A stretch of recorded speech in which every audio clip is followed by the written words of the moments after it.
Hey gems, welcome back. It's Lorena, and today I wanted to share with you my favorite items from 2015. I'm talking Holy Grail. These are the things that no matter what I switched in between here and there. These are the ones that really stood out that I kept going back to over and over no matter what. Even if I was testing something else, I'd always reach for this on a pretty consistent level. So if you want to see what my favorites were for the past year, then just keep watching.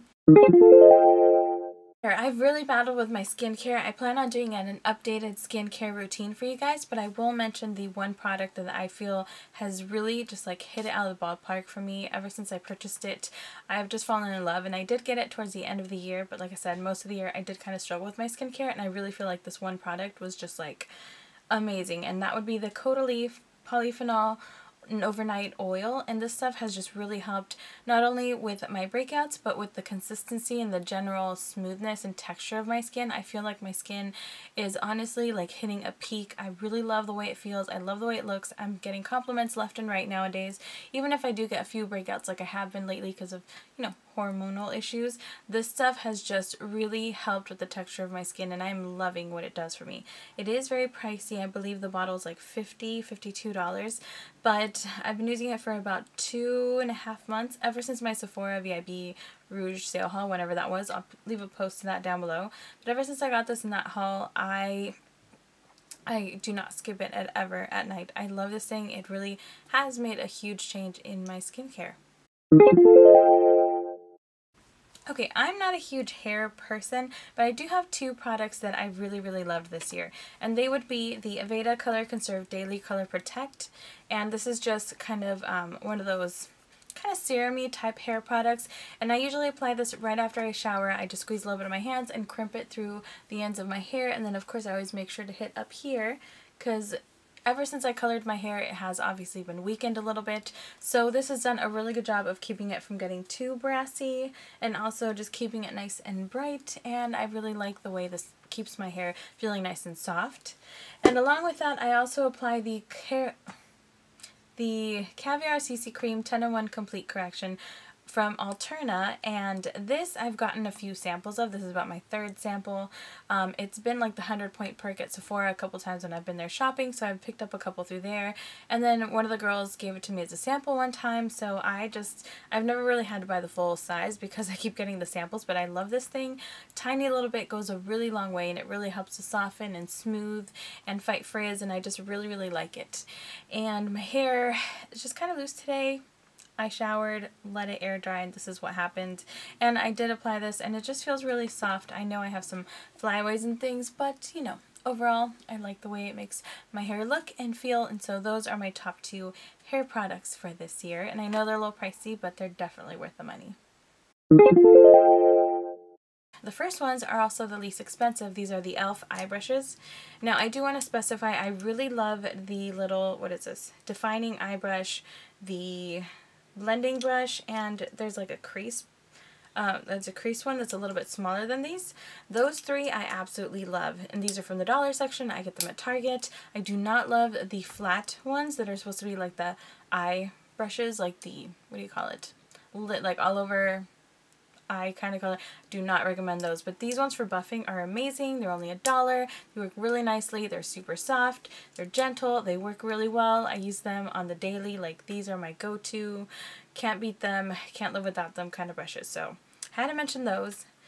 Then also from a drugstore kind of perspective, we've got the Real Techniques brushes. I really love this line, but specifically I love this. It's the powder brush. It's huge, it's fluffy, it's soft, it applies really nicely, smooths things out when I need it to. If I put too much blush and I need to blend it out, this does a wonderful job of just, you know, helping me get everything done quickly. So this has been like a holy grail must-have, like everyday kind of brush.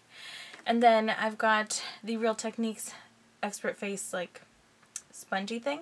This thing I love. It works just as well as the beauty blenders. I kind of like it better than them because it does have that flat surface. I find it easier to hold this way and just kind of pat my makeup in. This has been just like a HG must have. My cat has torn about 3 or 4 of these apart. I mean, she loves them too, but when I can keep them away from her, these things last a really long time.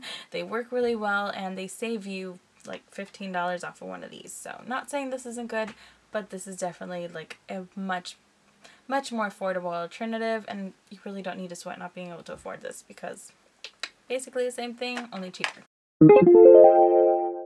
I want to mention my favorite primer for the year has been a total knockout. I reach for this all the time. This is my second bottle of it. It is the Maybelline Baby Skin primer. This is super nice, very smoothing, which is what I look for. Basically, I worry more about my pores. They're very large. I feel like I have a lot of texture, and I really feel like this thing smooths my skin really nicely, so I can't live without this thing.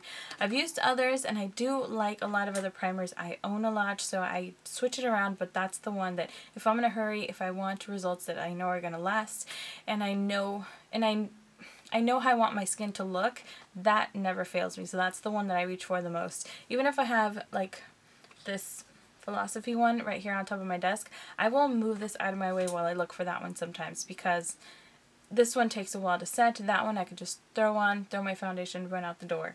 So this has been like my OG ride or die primer. Love it. And of course my NARS Pro Prime. This is just the holy grail primer for your eyes. If you have oily lids, this will save your butt. My sister got me into this because I did her makeup for her wedding day, and she has super oily lids, and this did not let her makeup budge. And after that, I was like, done, sold. This is a keeper. And I have gone through about 3 or 4 of these in the year since. I love this thing. I need to have it in my collection, like at all times. The minute I see it start to dry up, I'm like, oh, gotta go to Sephora. Like, this is one of those products I will not run out of. And since we're on the subject of, well, it doesn't really matter, I guess, what order we go in. Ooh, let's show you those before I drop them. So for eyeshadows, I did want to mention 2 palettes that were just like must-haves for me, and they're both number 2 in a series. And the first one would be the Naked 2. And I know this one is the one that tends to get less love. Everybody either loves number 1 or number 3, but I prefer number 2. I love so many of these shades. I love Booty Call. I love Tease for the Crease, which I'm wearing today. I love Verb. This is so brightening. This is just such a beautiful shade. Pistol's fun. Suspect. I mean, I love pretty much all of them except for like YDK, Chopper, and Half Baked. It's not really my kind of tones, but the rest of them I really like, and this has just been one of those that I go to all the time. When I went to New York, I took this with me. I took this and the Naked Smoked, and I really liked the looks that I came up with out there. And the other one is also, like I said, the second one in a series. This is the Too Faced Semi-Sweet Chocolate Bar, and again, I know everybody loves the original, but I love this one. I just tend to lean towards cooler toned shadows, so I really like this. It smells amazing like the first one, but I prefer the colors in those two than the originals. And for my cheeks, blush, bronzer, I actually really reached for this NARS palette a ton. It's the Virtual Domination Cheek and Cheek palette. I was thinking lip for some reason. I reached for this thing so much at the beginning of the year. It was like my holy grail. It has everything you need, all kinds of blushes, a highlight, it has the nice Laguna bronzer, so what more could you ask for? I loved that thing, and I also really loved my Hourglass blush palette. Not gonna lie, I love mixing these two together. This one's my favorite. I rarely use this, but I'll use it every so often. This one though, love it. So yeah, those two were definitely my favorite cheek products. And for lips, ColourPop is definitely gonna be a standout for so many of us. I love these things. They're matte liquid lip.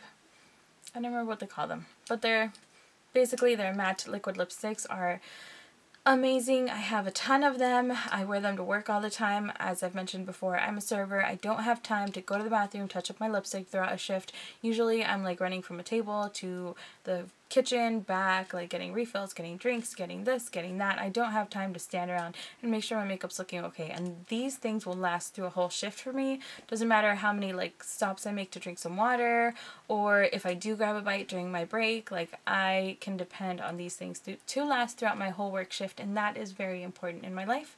Because like I said, I don't have the luxury of going to the bathroom every so often to make sure my makeup's okay, or just to even go to the bathroom. Some days I get there and I don't go to the bathroom till I leave. It is horrible, but when we're busy, and you don't keep your guests waiting unless you're like my bladder's gonna burst, I gotta go. And even when that happens, I'm not gonna be like, oh, let me grab a lipstick while I'm on the way. Like, no, I need to go and get back to my customers. So these things, lifesavers, hands down, favorite lip products of the year.